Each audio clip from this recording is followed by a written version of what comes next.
কখনো বীণা বাজাতে দেখেছেন? যখন এই তারগুলিকে অধিক ঢিলা রাখা হয় তখন কোনো সঙ্গীত বাজে না। যখন অধিক টান দেওয়া হয় তখন সেই তার ছিঁড়ে যায়। তাই সঠিক অনুপাতে যখন তার বাঁধা হয় তখন সুন্দর সঙ্গীতের জন্ম হয়। ঠিক এমনটাই হলো সম্পর্ক। যখন প্রয়োজনের থেকে অধিক মধুর হয় তখন তা মিথ্যে বলে মনে হয়।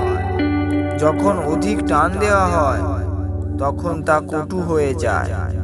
কিন্তু যখন সঠিক অনুপাতে পালন করা হয় তখন জীবনে তা সুখের মাধুর্য নিয়ে আসে।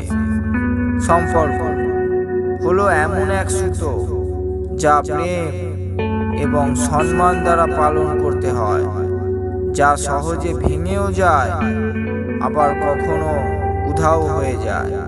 সেই জন্য সর্বদা বলা হয় যে সম্পর্ক শুধু পালন করলেই হয় না, বরং প্রতিদিন তাকে রোপণ করতে হয় সময়, সত্য এবং স্নেহ দ্বারা।